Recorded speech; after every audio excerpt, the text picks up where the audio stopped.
Vamos a ver.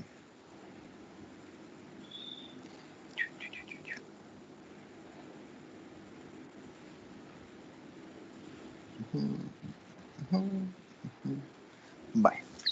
Ahí me avisa cuando ya le aparezca. Uy, la pantalla.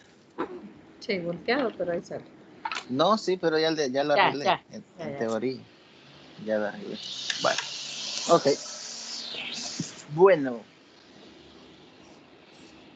Lo que toca ahora es hablar un poquito de los espacios conexos para posteriormente en la tutoría del sábado ya hablar de arcoconexos o conexos por caminos, localmente conexos y luego la parte de espacios compactos. Bueno, la definición de conjunto conexo es una definición que necesita a su vez de un concepto denominado separación de un espacio topológico. No sé si ya le aparece ahí la definición. Bueno, ok. Entonces, decimos que un espacio topológico que es el par X, el conjunto o espacio X con la topología T, el espacio topológico se dice o se llama separable, un espacio separable, si y solamente si existe una pareja de abiertos que llamaremos aquí U mayúscula, V mayúscula, que pertenecen a la topología menos vacío. Eso de que sean abiertos que pertenezcan a la topología menos el vacío es otra forma de decir que son abiertos diferentes de vacío, nada más. Son abiertos que pertenecen a la topología y que son diferentes de vacío. Tal que la intersección de los abiertos es vacía, o sea que son disjuntos, y de manera que el espacio topológico completo se puede escribir como unión de estos dos abiertos.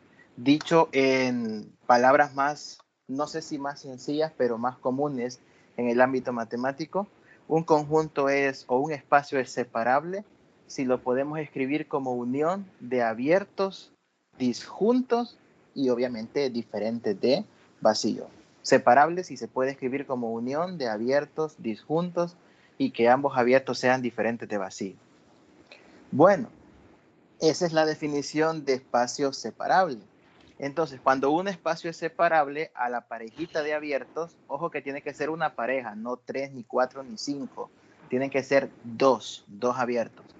Usted puede escribir a veces un espacio como una unión de 5 abiertos, 6 o de infinitos abiertos, pero aquí la idea es escribirlo específicamente como una unión de 2. Entonces, a esa parejita de abiertos se le conoce como separación de un espacio topológico. Habiendo ya definido la separación de un espacio topológico, viene la definición de espacio conexo. Un espacio es conexo si no es separable. Es decir, el espacio es conexo si solo si no existe una separación de X. Por eso es que en la mayoría de clases de topología, los espacios conexos se dice que son aquellos donde no existen una pareja de abiertos disjuntos, de manera que el espacio se puede escribir como unión de dos abiertos. Jamás el espacio se va a poder escribir como unión de dos abiertos. O sea, el espacio no se puede separar como unión de dos abiertos. En ese caso se dice que el conjunto es conexo. A veces uno se confunde porque por tanta mezcla de conceptos uno piensa que conexo es que sí se pueda separar, pero no, conexo es cuando usted no lo puede de ninguna manera separar como unión de dos abiertos. Bueno, habiendo definido eso, vamos a ver unos cuantos ejemplos así express de conjuntos que sí son y algunos que no son conexos. Por ejemplo, en el conjunto de los reales, no voy a hablar de todo el espacio de los reales, sino que hablando de números reales, yo puedo formar diferentes tipos de conjuntos, ahí, diferentes tipos de subconjuntos o subespacios, digamos. Entonces, en R, cualquier subconjunto de R que yo tome, que pueden ser intervalos o intervalos unidos con puntos y cosas por el estilo, los únicos subconjuntos que van a ser conexos son propiamente los intervalos de los reales. Cualquier intervalo que usted tome en el conjunto de los números reales se puede considerar como un conjunto conexo, es decir, los intervalos no lo va a poder escribir jamás como unión de dos abiertos y que los abiertos sean además disjuntos. Es que esa es la condición. Usted un intervalo lo puede escribir como unión de dos abiertos, pero los abiertos tendrían en algún momento que intersectarse para que eso fuese cierto. Entonces la clave en este primer ejemplo está en que deben ser abiertos y disjuntos. No puede tendría que ser uno abierto y el otro cerrado para que esté incluido el total, el intervalo. También tendría que ser uno abierto y tendría que ser el otro cerrado. El otro cerrado. Correcto. O ni abierto ni cerrado, que son a los que uno le llama como semiabiertos también en algún caso. Entonces, no se puede. Y esto aplicaría para cualquier intervalo en R. No estamos hablando de solo un abierto, un intervalo abierto, un cerrado o un semicerrado. Ningún intervalo lo puede usted separar como unión de dos abiertos. Esto, lógicamente, es desde el punto de vista de la topología tradicional, la topología usual. Otro ejemplo de uno que sí es conexo, es el último que aparece acá, es que en cualquier espacio topológico, cuando hablamos de cualquier espacio topológico, pues ahí van todos los que a uno se le puedan ocurrir con diferentes topologías. Entonces, los puntos también son considerados conexos, así los conjuntos unipuntuales, por decirlo así, los que están formados por un único elemento. Y dos ejemplos bonitos para ir entendiendo también lo contrario, lo de conjuntos no conexos, son los dos que están en medio. Uno de ellos, el primero, son los reales. Ahí sí son todo el conjunto de los reales quitando el cero. El conjunto de los reales quitando el cero no es conexo, porque se puede escribir así con el ejemplo que está acá, como una unión de los intervalos abiertos de menos infinito a cero con de cero a infinito. Son dos intervalos abiertos, son disjuntos, y la unión de ellos dos forma precisamente los reales sin el cero. Entonces, el conjunto de los reales sin el cero no es conexo. El otro ejemplo es los reales con la topología de Sorgenfrey. Seguimos hablando siempre de los reales, pero no con la topología usual, sino con la topología de Sorgenfrey. Ese no es conexo. ¿Por qué? Porque los reales lo podemos escribir como una unión de dos conjuntos U y B, donde U lo podemos tomar como el conjunto de menos infinito a cero y V como el conjunto de cero a infinito. Recordemos que el intervalo de menos infinito a cero, ese tiene abiertos los dos extremos. Y la topología de Sorgenfrey es aquella topología especial donde los abiertos ahí son los intervalos donde el extremo izquierdo es cerrado. ¿Sí? No sé si se acuerda de esa definición. Más o menos, ahorita que lo estoy viendo, sí, pero así. Ese es uno de los ejemplos de las topologías, como cuando se mencionaba la topología trivial, la topología cofinita, esos ejemplos así de topologías hasta cierto punto raras, que dependían mucho de la métrica que se tomaba y todo eso. Entonces, dentro de todas esas topologías que no son las tradicionales, está la llamada topología de Sorgenfrey. Cuando nosotros hablamos de topología tradicional en R, los abiertos son los típicos intervalos abiertos en ambos extremos. Pero en la topología de Sorgenfrey, abierto se le llama a los que nosotros usualmente llamamos semiabiertos. Los abiertos para Sorgenfrey, son los abiertos de la forma cerrado en el extremo derecho, en el extremo izquierdo, y abierto en el extremo derecho. O sea, son todos los intervalos de la forma así. AB, cerrado en el extremo izquierdo y abierto en el derecho. Esa es la topología de Sorgenfrey. Los abiertos son así. Son los típicos semiabiertos que nosotros manejamos. Entonces, no es necesario que nosotros consideremos intervalo como un conjunto abierto a uno donde los dos extremos sean abiertos. De hecho, la única, entre comillas, excepción donde el extremo derecho, el extremo izquierdo tiene que ser cerrado es cuando sea menos infinito, como en este caso.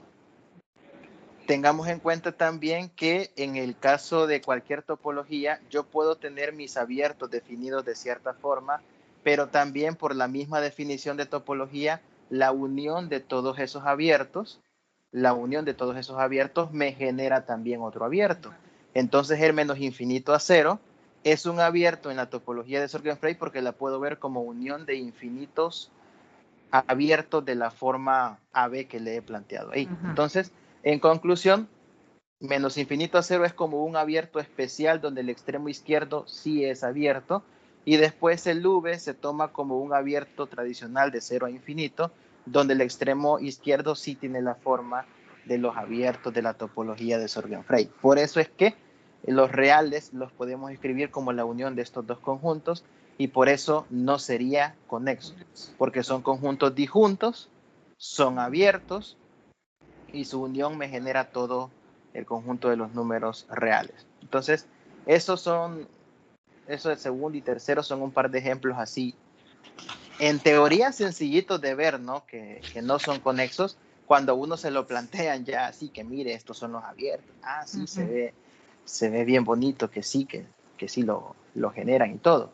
Pero cuando a uno no le dicen nada, sino que le dicen, mire, vea si este espacio es conexo o no es conexo. Entonces ahí ya la cosa se complica también. Y es lo que vamos a ver con los siguientes dos ejemplos.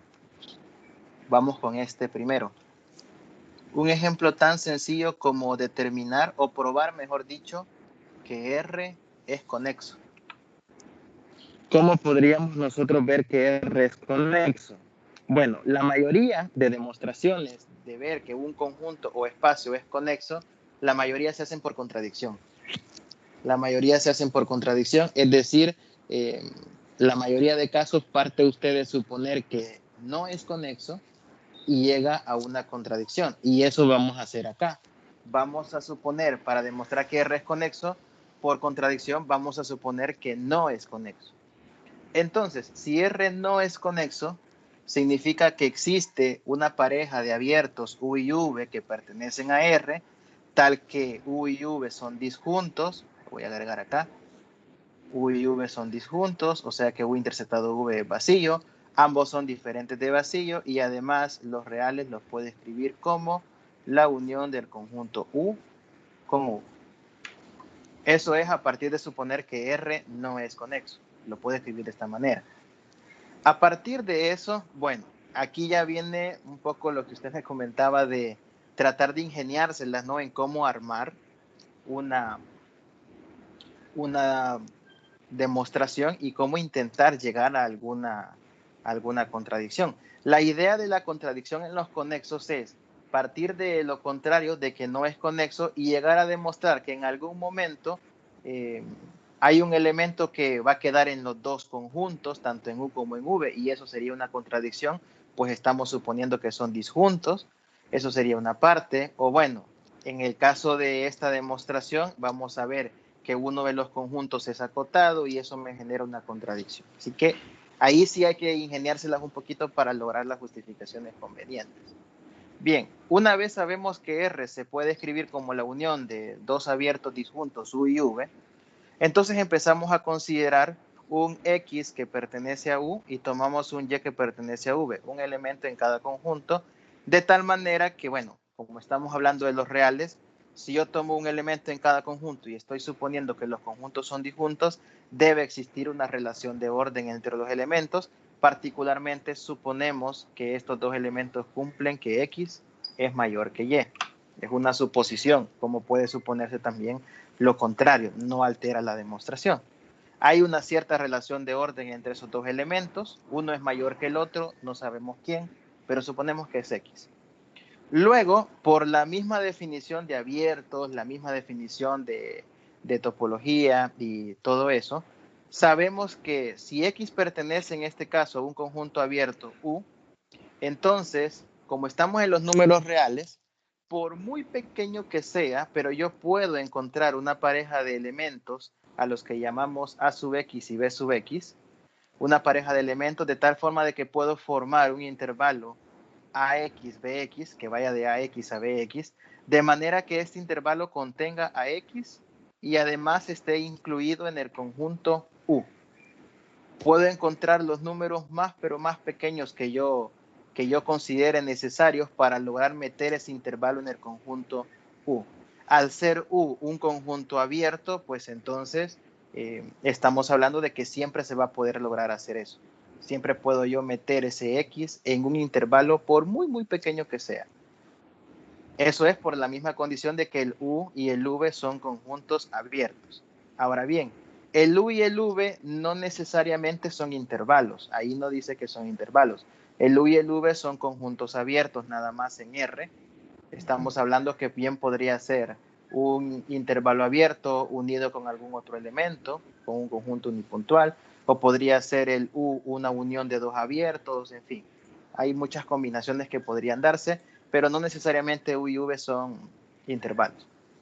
Entonces, habiendo definido esto, creamos ahora el conjunto llamado I, donde el conjunto I está formado por todos aquellos elementos de U, todos aquellos X en U que cumplan la condición que antes hemos planteado, que cumplan la condición de que X es mayor que Y.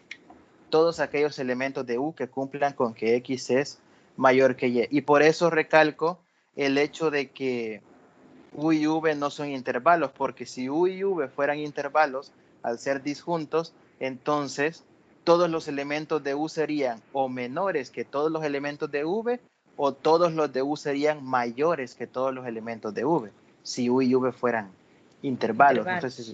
No sé si se me entiende ese punto. Si fueran intervalos, no quedaría más que un intervalo estuviera a continuación del otro, ¿sí? Entonces, en ese sentido, todos los de un conjunto van a ser mayores que todos los del otro. Sí. Entonces, no tendría sentido estar definiendo este conjunto I así, porque sería el mismo o todo U o todo V, según cómo fuera la demostración. Entonces, el I está formado por todos aquellos elementos de U, de tal manera que sean o que cumplan con ser mayores que X. Vale. Este conjunto I, formado por todos estos X, es un conjunto acotado. Acotado significa, en términos muy sencillos, que tiene un tope, ¿no? Ya sea superior o inferiormente, pero que ese conjunto tiene un tope. Entonces, es fácil ver que este I es acotado. ¿Por qué? Porque si está formado por todos los elementos mayores que Y, entonces es acotado inferiormente. ¿Por quién? Por Y. Y es una cota inferior del conjunto I. Todos los elementos de I van a ser mayores que Y. Entonces Y es una cota inferior. Por eso se dice que el conjunto I es acotado. Y luego se define un C como el ínfimo del conjunto I. El I está acotado inferiormente. Y el ínfimo de un conjunto es el mayor de sus cotas inferiores. ¿Sí? Entonces, el C vendría siendo como el mayor de las cotas inferiores del conjunto I, el cual existe porque ya dijimos que el conjunto I es acotado de manera inferior, es acotado inferiormente. Este dato extra de que I se puede escribir como la unión de intervalos de la forma AX, BX, es un dato que, si bien es cierto, valga la redundancia, pero no me aporta mayor cosa, ¿no? Es simplemente para definir que el I es un conjunto abierto. Porque como el I está formado por todos los elementos llamados X, y para todos los X puedo encontrar intervalos lo suficientemente pequeños que contengan a X y estén contenidos en U, entonces el I lo puedo expresar también como la unión de todos esos subintervalitos abiertos a X, BX. Bueno, habiendo definido esto, aquí viene la parte crucial de la prueba donde está la contradicción. Ya definimos que I, el conjunto de esta manera, es acotado inferiormente, y por ser acotado inferiormente, entonces existe un C que vamos a denominar como el ínfimo de las cotas del conjunto I, es decir, el mayor de sus cotas inferiores. Entonces, este elemento C, al ser un ínfimo, no sé si se acuerda usted que en cálculo creo que tuvieron que haber visto esas definiciones, pero la definición de supremo e ínfimo, los supremos e ínfimos eran elementos que, a pesar de ser supremos e ínfimos de un conjunto, no necesariamente estaban en el conjunto. Ajá. ¿Verdad? Entonces, aquí no sabemos qué es lo que está pasando. Sabemos que el conjunto es acotado porque todos son mayores que Y. Entonces, por lo tanto, existe por lo menos un elemento en las cotas inferiores y eso me da pauta a saber que existe un ínfimo. Pero no sabemos si ese ínfimo está o no está en el conjunto I. Vamos a partir entonces de ese supuesto. Si el ínfimo pertenece al conjunto I, eso significa que entonces pertenece a U. Porque si el ínfimo pertenece al conjunto I, estamos diciendo que C está en el conjunto U, porque todos los elementos de I son elementos de U. Exacto. Si C está en el conjunto U,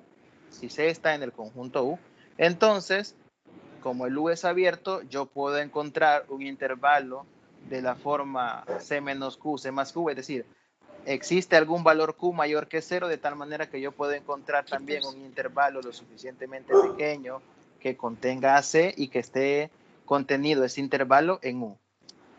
Por la misma definición de las primeritas de los abiertos. ¿Por qué? Porque un conjunto era abierto si todos sus elementos están contenidos en una bola y esa bola abierta está completamente contenida en el conjunto, ¿se acuerdan? Sí, sí, sí. Bueno, entonces, como U es abierto, cualquier elemento de U tiene que tener alguna bola que lo contenga y cuya bola esté completamente contenida en U. Y como estamos en R con la topología usual, pues ni modo, tiene que haber algún intervalo, de tal manera que ese intervalo contenga C y eso esté contenido en U. Pero bueno, si ese intervalo existe, ¿qué es lo que sucede? Aquí se ha colocado que esto es una contradicción, ya que se ha dicho que C es ínfimo. ¿Dónde es que está la contradicción?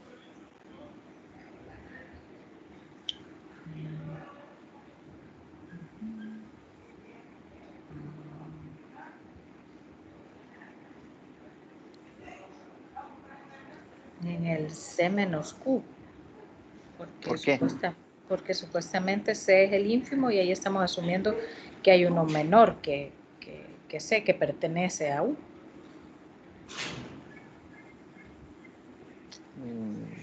O sea, si decimos que C es el ínfimo, independientemente que esté o no esté en U, es como el menor. Bueno, el mayor de las cotas. El mayor de las cotas inferiores, pero ahí estamos asumiendo que C menos Q, o bueno, C más Q, o sea que hay otro elemento que al restarle ese C menos Q es menor al ínfimo. Es mayor al ínfimo sería. Hay una pequeña ahí confusión de conceptos, pero por ahí anda la lógica del hecho de que sea una contradicción. Y es que el C quedaría en inmediaciones de ese intervalo, entonces por lo tanto existirían valores mayores que C y valores menores que C que pertenecen a U, y eso contradice el hecho de que C sería el ínfimo del conjunto I. Entonces ahí está la contradicción. Ahora bien, eso es partiendo del hecho de que C perteneciera, ahí falta colocar eso, pero de que C pertenezca ahí y por lo tanto C pertenezca al conjunto U. Ahora bien, si C no pertenece ahí, puede pertenecer aún así a U, pero también puede pertenecer a V. Pero si C pertenece a U, ya está analizado ahí. Entonces vamos en el otro caso. Si C pertenece a V, ¿qué significa eso? El V es un conjunto abierto, entonces vamos en lo mismo.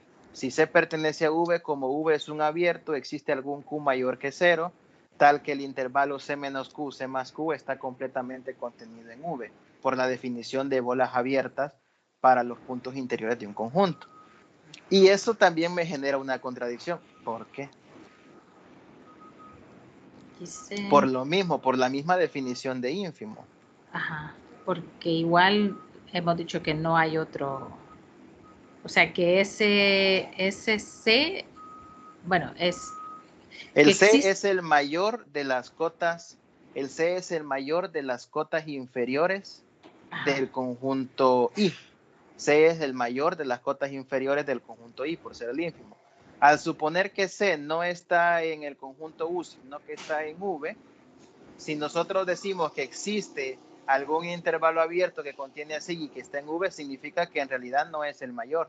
Significa que existe algún otro elemento entre C y C más Q, existe algún otro elemento por ahí que es mayor que C, y que al estar en V, pues también tendría que ser una cota inferior ahí del conjunto I. Entonces, nuevamente contradice el hecho de que C sea el ínfimo del conjunto I.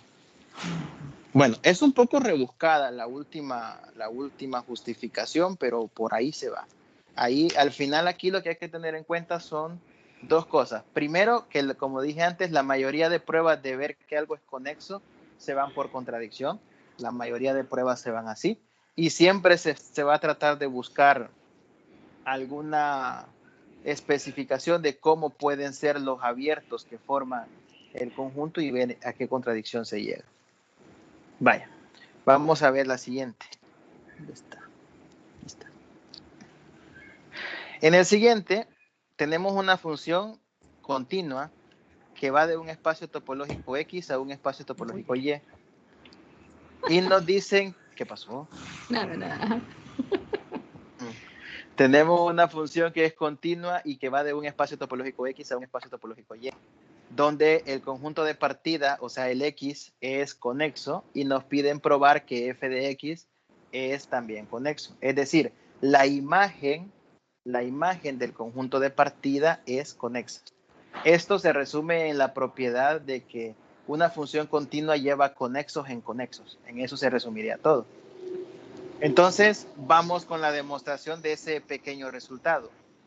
Nuevamente, por contradicción, como aquí tenemos una implicación, la contradicción sería partir de suponer que la función es continua y que el conjunto de partida es conexo, y suponer que el conjunto de llegada es disconexo. O sea, el conjunto de llegada sí se puede separar. Entonces partimos de eso. Supongamos que el conjunto de llegada no, perdón, es la imagen del conjunto de partida, correcto. No es Y el que quiero ver que se puede separar, sino que es la imagen del conjunto de partida. Entonces, f de x suponemos que no es conexo, por lo tanto existen abiertos U1 y U2 que forman una separación de f de x, donde f de x aquí se aclara que es un subconjunto del espacio topológico de llegada Y.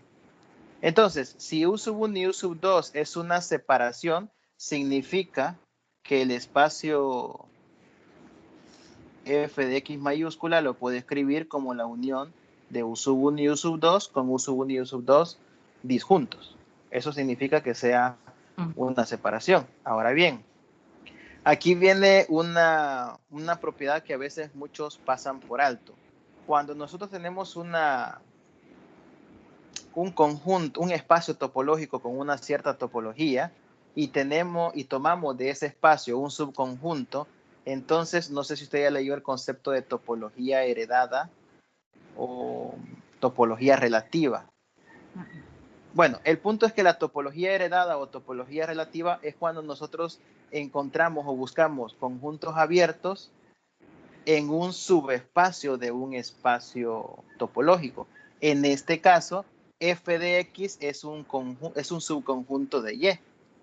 La f de x mayúscula es un subconjunto de y. Entonces, si y es un espacio topológico, f de x sería como un subespacio. O sea, cumple las características de un espacio, pero por ser subconjunto se le llama subespacio, ¿no? Entonces, ¿en qué afecta eso? En el hecho que los abiertos en ese subespacio, en f de x mayúscula, los abiertos en ese subespacio son o se pueden expresar como la intersección de abiertos en la topología relativa con el espacio completo. ¿Por qué aclaro esto? Porque después en la demostración dice lo siguiente: existen V1 y V2 que pertenecen a T sub Y. Esto significa existen dos abiertos que pertenecen a la topología relativa a Y. Existen dos abiertos en el espacio topológico grande, en el espacio Y. De modo que los U1 y U2 que son abiertos en el subconjunto f de x se pueden escribir como la intersección de estos abiertos V1 y V2 con f de x. Esto viene siendo como resultado de la definición de topología relativa o topología heredada. Por eso es que los abiertos de f de x los puedo escribir como una intersección entre el espacio f de x y un abierto de la topología del espacio más grande. Acá, por eso los puedo escribir así. Una intersección entre el conjunto f de x y los abiertos de la topología que contiene a f de x. Los puedo escribir así. U sub 1 sería la intersección de un abierto de la topología con Y intersectado con un subespacio de Y. Sí. Ajá, ok. Sí, lo que pasa es que digamos que tenemos el conjunto Y, ¿verdad? El espacio Y. De ese Y tomamos una pequeña parte que sería Fx. Es un subconjunto, un subespacio. Entonces, cualquier abierto en f de x sería, lo voy a poner así. Cualquier abierto de f de x lo podemos sacar como la intersección de V1, digamos. V1 es un abierto de Y. V1 es un abierto de Y. Que al interceptarlo, con f de x, eso me va a generar este que voy a subir aquí más.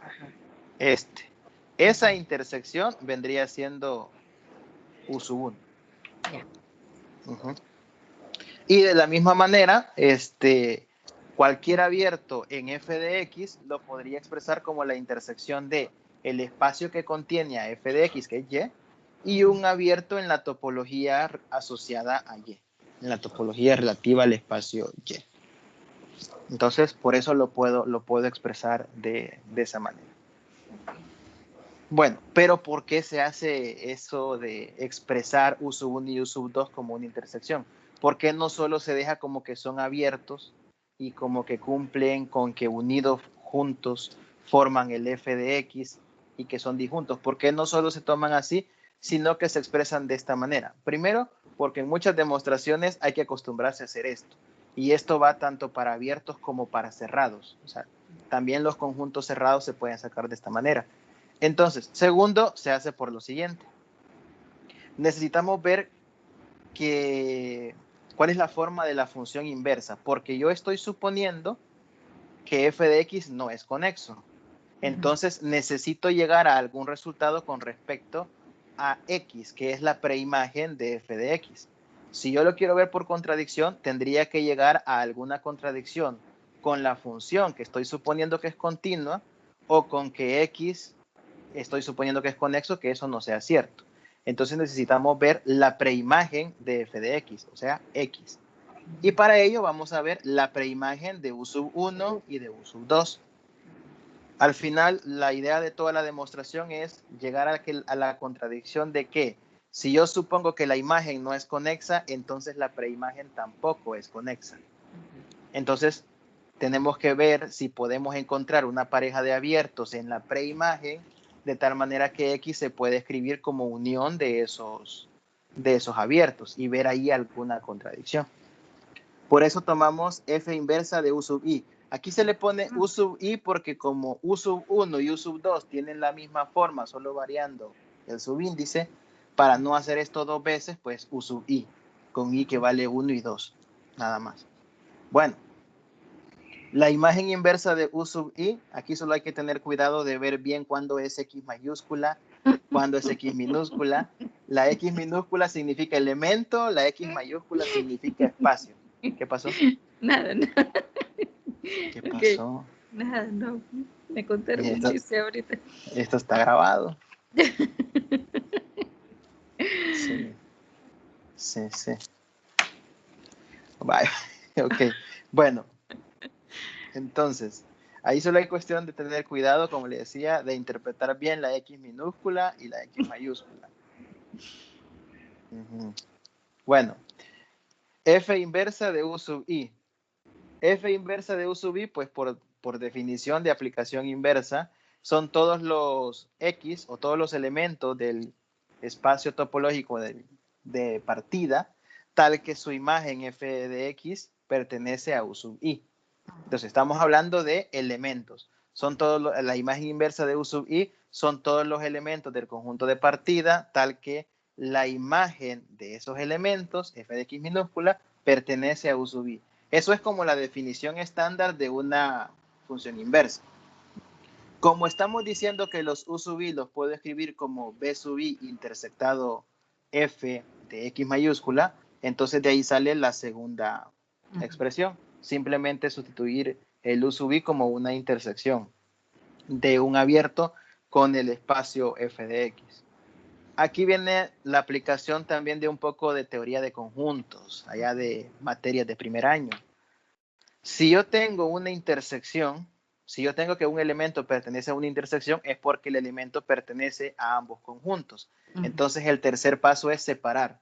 Si x está en la intersección de vi con f de x mayúscula, entonces lo separo como x está en vi y también x está en f de x mayúscula. ¿Sí? Sí. Vale, entonces tenemos eso. F de x, perdón, está en v sub i y f de x también está en f de x mayúscula.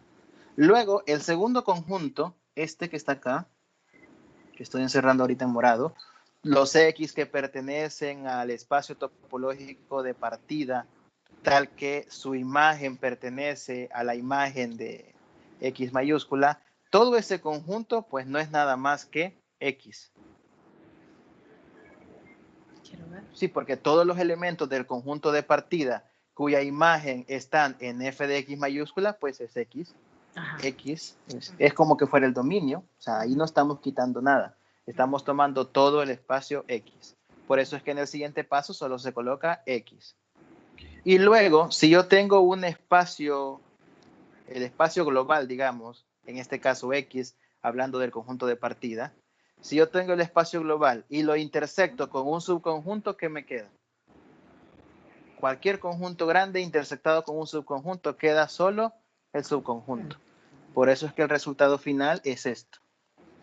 X que pertenece a X mayúscula, tal que f de X pertenece a v sub i. Porque eso en el fondo es una pequeña porción de los elementos de X mayúscula. Es un subconjunto. Y los X que pertenecen al conjunto de partida, tal que su imagen está en v sub i, no es nada más que la imagen inversa de v sub i. La imagen inversa de v sub i. Aquí se le ha colocado también que pertenece a la topología relativa a X. Es decir, recordemos que la función continua, una de sus características es que la imagen inversa de un abierto es abierta. Entonces, aquí se le coloca que esto pertenece a la topología asociada a X, simple y sencillamente para resaltar que esto es un abierto. Porque como V sub i es un abierto, la imagen inversa de abiertos bajo aplicaciones continuas es un abierto. Entonces, con esto se concluye que f inversa de v sub i es abierto.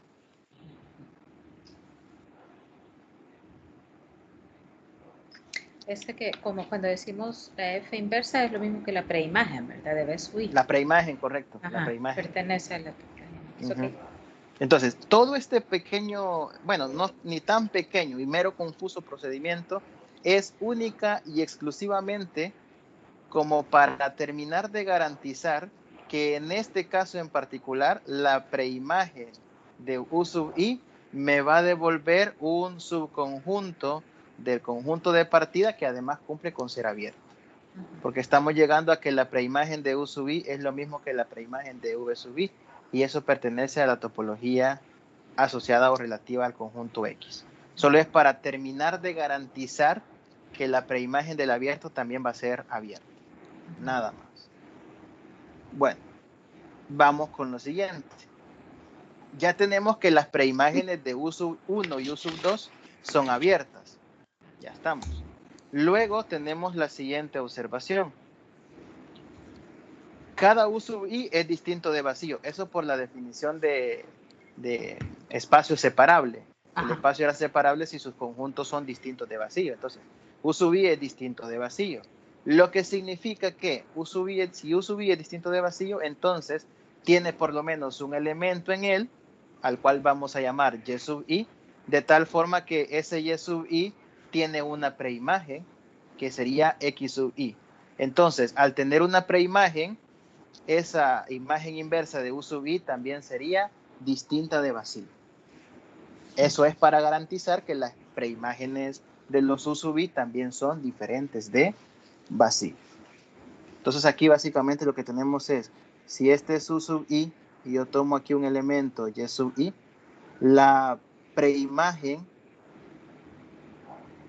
F inversa de U sub I no es vacía. No es vacía, porque la preimagen F inversa de U sub I será algún conjunto donde sabemos que existirá algún X sub I, algún elemento X sub I, tal que F de X sub I sería igual a Y sub I. Es bastante obvia, por decir así, la conclusión, pero bueno, es necesario mencionarla y justificarla porque hay que garantizar, por decirlo así, todas las características que deben de cumplir los conjuntos para lograr una separación. Ya sabemos que son abiertos, ya sabemos que ambos son distintos de vacío, por eso se ponen para U sub I, porque van a cumplir para U sub 1 y U sub 2. Y ahora viene la parte de la intersección. Tenemos que garantizar que la intersección de las imágenes inversas es vacía, o sea que son disjuntos. Y para eso está el siguiente paso. Si X pertenece a la imagen inversa de U sub 1 intersectado con la imagen inversa de U sub 2, entonces F de X pertenece a la intersección de U sub 1 con U sub 2. ¿Sí? Eso es casi como una consecuencia. Si X está en la intersección de preimágenes, es porque F de X está en la intersección de las imágenes de U sub 1 y U sub 2. Y como U sub 1 y U sub 2, por definición, las estamos suponiendo que intersectadas dan vacío, pues eso es una separación, entonces automáticamente también la intersección de imágenes inversas va a ser vacío, porque significa que no hay ningún elemento en la intersección de imágenes, y por lo tanto, si no hay ningún elemento en la intersección de las imágenes, entonces tampoco habrá ninguno en la intersección de las preimágenes. Así que con eso se garantiza que son disjuntos. Ya está que son abiertos, ya está que son distintos de vacío cada uno, ya está que son disjuntos. ¿Qué es lo único que falta? Garantizar que su unión forma todo X. Vamos a ver. Bueno, esta primera inclusión, digámoslo así, es cierta. La intersección de imágenes inversas de U sub 1 y U sub 2 está incluido en X. Bueno, de preimágenes. De preimágenes, perdón, sí. La intersección de preimágenes de U sub 1 y U sub 2 está incluido en X. Porque, bueno, la preimagen o imagen inversa de un abierto es un abierto. Y entonces teníamos la intersección de dos abiertos. Son subconjuntos de X, entonces eso es un subconjunto del espacio X. Eso es cierto. Luego tenemos que si X es un elemento en el espacio topológico de partida X, entonces F de X, o sea, la función continua aplicada al elemento X, pertenece a la imagen del espacio topológico X, el cual estamos suponiendo que se puede escribir como una unión de dos abiertos, U sub 1 y U sub 2. Por lo cual, si yo digo que F de X minúscula pertenece a la unión de dos abiertos, como los abiertos son disjuntos, una de dos. O F de X pertenece a U sub 1 o F de X pertenece a U sub 2. Estoy suponiendo que la imagen F de X está en una unión de dos abiertos que son disjuntos. Si está en una unión de dos abiertos disjuntos, por teoría de conjuntos, o está en un conjunto o está en el otro, pero no en ambos. No puede estar en ambos porque son disjuntos.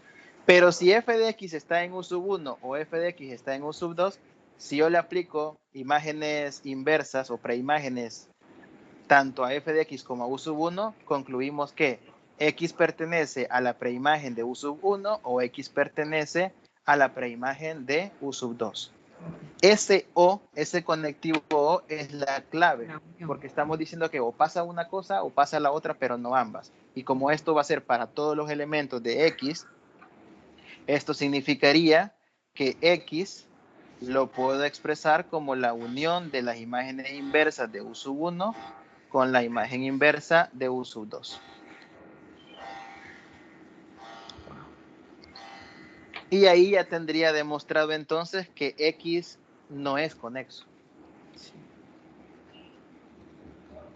Pues lo puedo expresar como una unión de abiertos distintos de vacío, disjuntos, y de tal manera que, bueno, ahí está expresado como una unión. Y esa es la contradicción. ¿Por qué? Pues porque por el planteamiento del problema, estábamos suponiendo que la función f era continua y que el conjunto de partida x sí era conexo. Así que ahí está la contradicción. Partimos de suponer que el conjunto de llegada no es conexo y llegamos a que... No, partimos de suponer que que la imagen, perdón, f de x no es conexa y llegamos a que la preimagen, en este caso x, tampoco era conexa, lo cual contradice el enunciado inicial. También lo puede ver en vez de contradicción, quizás como una prueba por el método indirecto. O por la contrarrecíproca, también, ahí como se acuerden de la lógica. Pero aquí creo que la clave es, al principio, eso lo de la topología heredada, porque si no, no se puede hacer la parte de la preimagen. Y bueno, pero lo que pasa es que la parte de la preimagen es un poquito más que nada para terminar de ratificar que la preimagen del abierto es abierta. Ya de ahí se demuestran las otras, que la intersección, que es disjunto y que es una separación. Ajá, me gusta. Okay. Ahí está. Y bueno, son dos ejemplos que no son tan complicados, ni son ahí, digamos, candidatos a alguna evaluación fuerte, pero que sí demuestran un poco la estrategia en el sentido de que casi siempre se va por contradicción, o de suponer que lo que quiero demostrar no es conexo, y entonces llegar a alguna contradicción por ahí. Okay.